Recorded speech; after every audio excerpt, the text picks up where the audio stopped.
Olá, pessoal! Sejam muito bem-vindos a mais um episódio do nosso podcast. No episódio de hoje, nós vamos mergulhar em dois conceitos que, à primeira vista, parecem pertencer exclusivamente ao campo da política, mas quando olhamos com um pouco mais de atenção, aparecem também no dia a dia das organizações, que é a representação e competição política.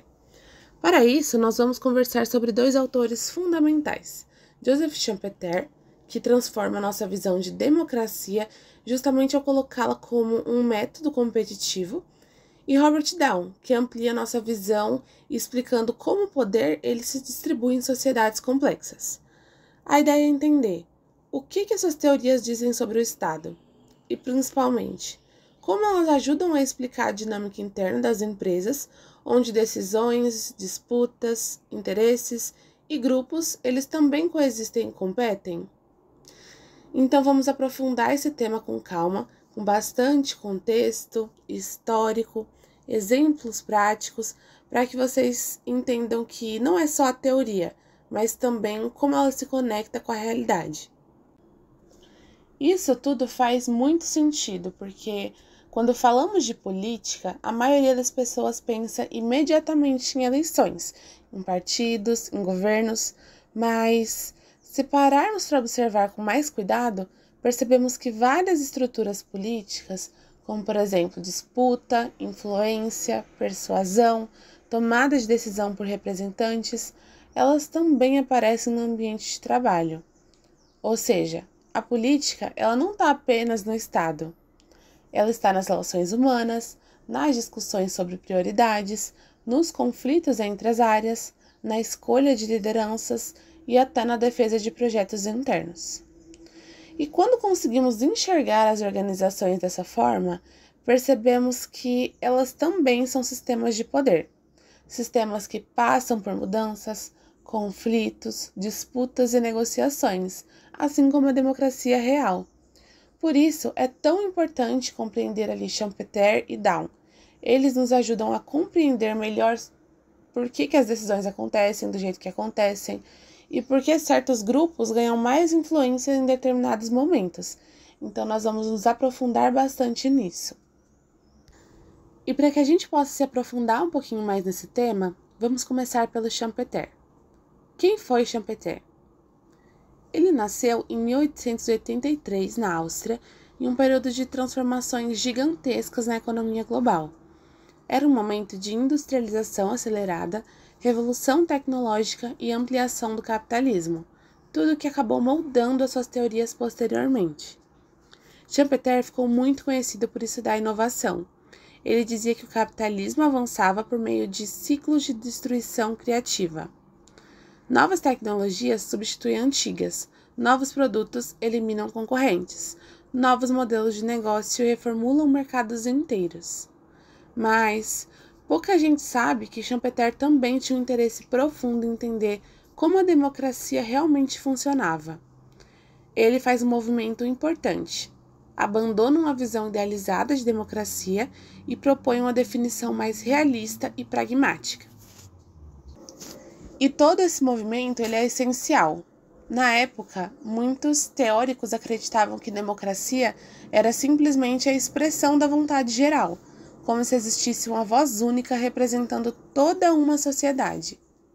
Mas Schumpeter diz, isso não existe. Ele argumenta que pessoas têm interesses diferentes, valores diferentes, prioridades diferentes, e esperar que todos pensem igual é muito perigoso, porque abre espaço para manipulação ou discursos populistas sobre uma suposta vontade coletiva. A partir disso, Schumpeter se aproxima mais de uma política real, voltada para o dia a dia. Ele observa como as democracias efetivamente funcionam, e não como elas deveriam funcionar segundo teorias que são idealizadas.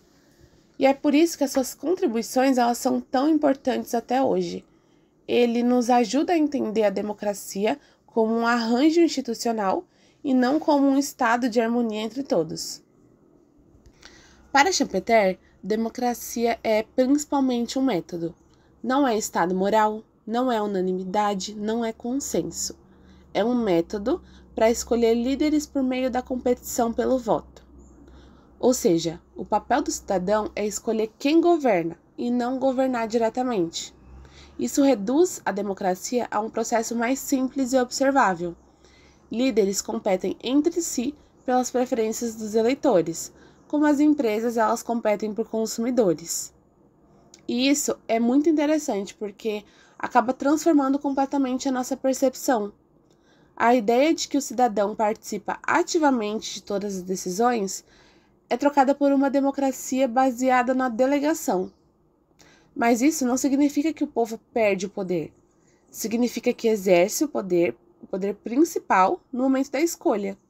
E que essa escolha é justamente o que dá legitimidade à liderança. Ou seja, se a população está insatisfeita, muda o líder. Isso acaba substituindo a violência, conflitos e autoritarismos por um processo ordenado.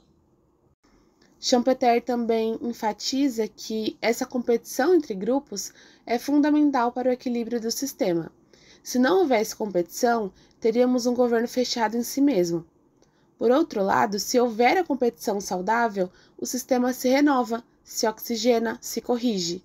Ou seja, a democracia ela se sustenta porque existe alternância e disputa organizada, e não porque todos pensam igual. Quando levamos essa lógica para dentro das empresas, percebemos paralelos muito interessantes. Funcionários, eles não tomam decisões diretamente, eles têm os seus representantes, que são supervisores, coordenadores, gerentes, diretores. Essas pessoas, elas recebem o poder para decidir em nome do grupo, assim como ocorre uma democracia representativa. Além disso, dentro das organizações, existe um processo constante de competição por posições, por promoções, por reconhecimento e também por influência. E essa competição não é negativa por si só, muito pelo contrário. Em organizações saudáveis, ela funciona como um motor de inovação e renovação. Projetos disputam por orçamento, equipes defendem ideias diferentes, gestores apresentam resultados para manter ali os seus espaços. E tudo isso cria um ambiente onde as melhores ideias elas precisam se provar, onde decisões precisam ser justificadas e onde a liderança precisa mostrar resultados que sejam concretos. E o mais interessante de tudo isso, assim como no Estado, o poder dentro das empresas ele não é estático. Líderes mudam, times crescem ou diminuem, prioridades são redefinidas. Áreas que antes tinham mais peso podem perder espaço, enquanto novas áreas surgem com muita força, como tecnologia, inovação ou a experiência do cliente. Tudo isso mostra que as organizações elas também têm dinâmicas políticas internas, com ciclos, disputas e alternâncias de poder. Agora vamos para Robert Dow, que nasceu em 1915 nos Estados Unidos e se torna um dos teóricos mais influentes da democracia moderna. Dow observa que sociedades contemporâneas são extremamente diversas. São compostas por grupos com interesses, identidades, recursos e prioridades muito diferentes, e isso torna inviável qualquer ideia de uma única vontade coletiva. A partir disso, ele desenvolve o conceito de poliarquia, que descreve como democracias realmente funcionam no mundo moderno. Dow diz que democracia não é só voto. Democracia é um sistema contínuo de disputa entre grupos. Enquanto Schumpeter fala da competição entre elites pelo voto, Dow amplia essa visão e fala da competição permanente entre diferentes grupos de interesse, sindicatos, empresários, movimentos sociais, mídia, academia, minorias, grandes corporações e assim por diante. E essa disputa constante é fundamental para o equilíbrio democrático, não porque garante consenso, mas porque impede que qualquer grupo domine tudo. O poder se fragmenta entre vários atores, cada um com diferentes níveis de influência, e essa fragmentação cria freios e contrapesos naturais. Dow identifica vários pré-requisitos para uma democracia funcionar bem: participação inclusiva, liberdade de expressão, pluralidade de grupos, acesso à informação, competição justa, transparência e mecanismos reais de responsabilização. Esses fatores fazem com que o poder circule, seja disputado e, principalmente, seja controlado pela sociedade. E Dow chama atenção para um ponto essencial. Democracia não é algo que acontece só nos momentos formais, como as eleições. Ela acontece todos os dias, quando grupos articulam demandas, quando a sociedade debate ideias, quando conflitos são expostos, quando as decisões são questionadas. E esse entendimento é fundamental porque traz a democracia para o cotidiano. Ela deixa de ser apenas um arranjo institucional e passa a ser um processo vivo, em constante movimento, feito de vozes que se chocam e se reorganizam o tempo todo. Agora, se a gente olhar para dentro das organizações, percebemos que elas também são compostas por diversos grupos com interesses diferentes. Colaboradores, líderes, diretoria, RH, finanças, clientes, fornecedores, conselhos, investidores. Cada um desses atores tem expectativas e pressões diferentes sobre a empresa, e todos esses grupos tentam influenciar decisões. Um exemplo simples: um setor pode pressionar por mais orçamento, outro pode defender cortes. Um líder quer ampliar sua equipe, outro quer investir em automação para reduzir os custos.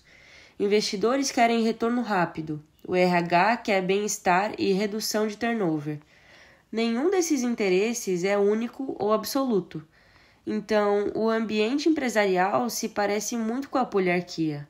Diferentes centros de poder coexistem, disputam, argumentam, negociam e, no final, influenciam decisões.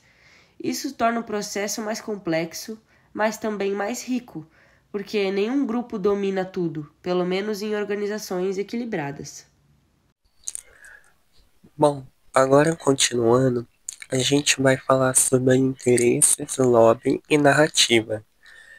Bem, no Estado, a gente chama de lobby o esforço de grupos organizados para influenciar decisões públicas. Nas empresas, esse processo também acontece, mesmo que não leve esse nome. Áreas disputam visibilidade, defendem indicadores, protegem seus espaços e tentam influenciar as decisões da diretoria. Isso pode acontecer de apresentações, metas, reuniões estratégicas, análise de dados ou até conversas informais. Tudo isso é na prática lobby, que é tentativa de orientar decisões de acordo com o interesse do grupo. Aqui vale ressaltar o que Dow fala, quando diferentes autores conseguem participar e influenciar. As decisões elas tendem a ser melhores. Quando poucas vozes dominam, decisões tendem a ser piores e porque isso vai refletir apenas uma visão limitada do problema. Falando sobre competição e qualidade das decisões, ambiente onde as ideias podem competir tende a gerar decisões mais inteligentes. Quando as pessoas têm liberdade para discordar, propor alternativas e questionar, a organização se desenvolve melhor. E isso está relacionado ao conceito de diversidade cognitiva. Quando mais perspectivas diferentes entram em uma decisão, maior a chance de prever risco, enxergar oportunidade e corrigir erros antes que eles se tornem problemas reais. Já em ambientes que sufocam a divergência, cometem erros que poderiam ser facilmente evitados, porque ninguém se sente autorizado a levantar problemas ou contradições. Isso acontece tanto na política quanto nas empresas. E por último, falando sobre a crise de representação mais diversidade, quando os grupos eles não se sentem representados, a confiança nas instituições diminui. Isso acontece na política quando as pessoas não veem suas pautas refletidas no governo. E acontece também nas empresas, quando equipes não se sentem ouvidas pela liderança. A falta de representatividade, ela afeta o clima organizacional, porque pessoas que não se veem refletidas nas decisões ou nas lideranças tendem a se desconectar,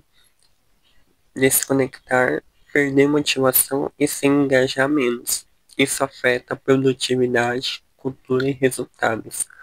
Por isso, a diversidade nas lideranças é muito importante, não só como um valor moral, mas também como um mecanismo técnico de tomada de decisão.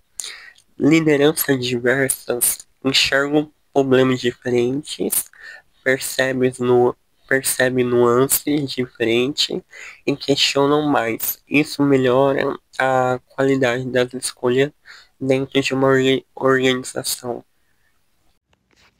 Para fechar o nosso episódio, vale destacar porque tudo isso importa tanto para nós que estamos no curso de administração, e mais especificamente na disciplina de Política, Estado e Mercado.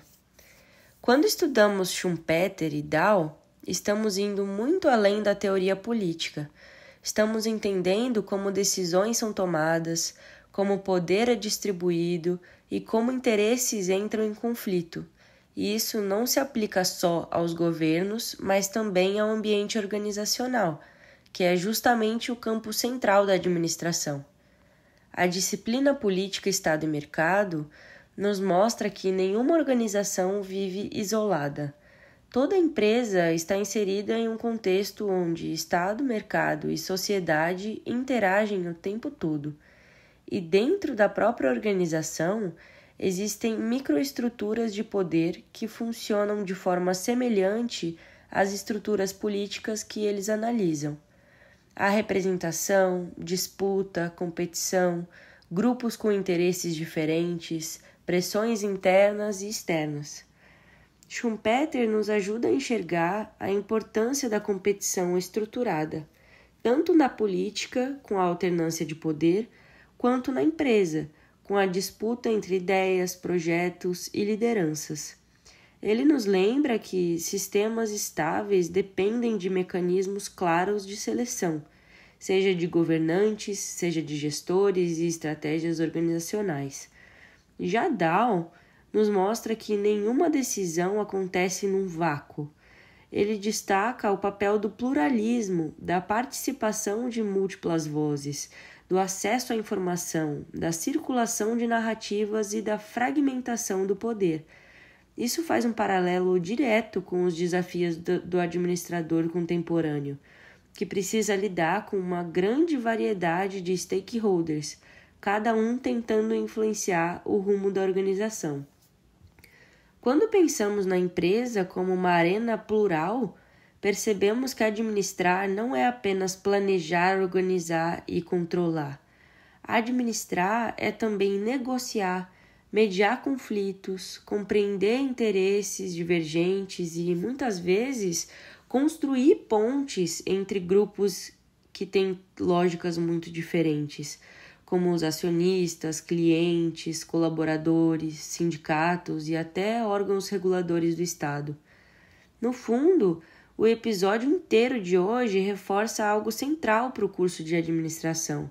Gestão é sempre um processo político, mesmo que muitas vezes essa palavra assuste. Político no sentido de que envolve pessoas, escolhas, disputas, interpretações, concessões e disputas por prioridade. E entender isso torna administradores muito mais preparados para enfrentar a complexidade real das organizações.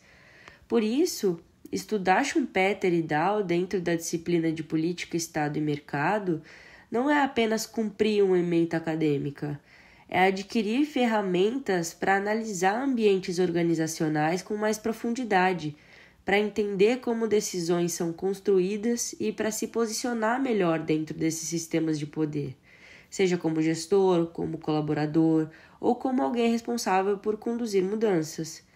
Então, se tem uma grande mensagem que fica desse podcast é a seguinte: Quando entendemos a lógica da representação e da competição, entendemos melhor não só a política do Estado, mas também a política das empresas. E é essa capacidade de conectar diferentes esferas, pública, privada e social, que forma administradores capazes de atuar em um mundo cada vez mais interdependente. Bom, então é isso, pessoal. Eu espero de verdade que o trabalho tenha apresentado esses autores tão importantes para a nossa sociedade com mais clareza e que tenha sido uma forma leve e descontraída de aprender um tópico que tantos fogem, mas tão fundamental, que é a política. Que mais conteúdos assim sejam disseminados entre as pessoas para que tenhamos uma sociedade cada vez mais politizada no país. Eu agradeço muito a atenção de todos. Tchau, tchau.